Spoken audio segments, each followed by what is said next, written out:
اكبر وجبه مضغوط جمبري في مصر. هي اول وجبه مضغوط جمبري في مصر. حد يعرف يعني ايه مضغوط جمبري اساسا؟ ب 262 جنيه ونص. ماشي. برضو معايا نفس الحاجات. تعالوا بقى نشوف الجمبري. انا بس عايزه اقول كلمه في نفسي، هي مش اكبر وجبه في مصر ولا حاجه، دي وجبه عاديه جدا. وجبه نص فرخه معاها رز، ايه الكبر في كده يعني؟ هي كبيره بس البوكس صراحه كبير، وان معاها 3 سلطات دول برضو يعني مش ماشي. الرز هنا في الجمبري واضح ان هو مختلف، عليه حاجه مختلفه. هيكون عد فيه كام جمبرية في اكبر وجبه في مصر.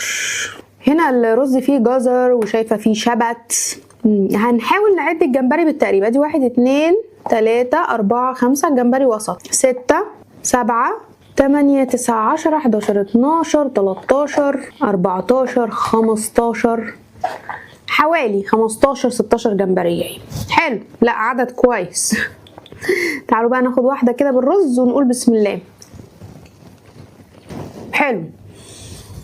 هي كمية شبت كبيرة في الرز، الشبت كتير، واعتقد برضو في طعم كرفس. الجزر اللي حاطينه ده مدي برضو شوية سكر كده، عسولة للأكل، طعمها لذيذ جدا.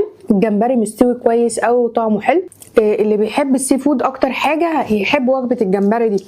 تعالوا نجرب معاها الزبادي بالنعناع، أعتقد هيبقى ميكس غريب جدا.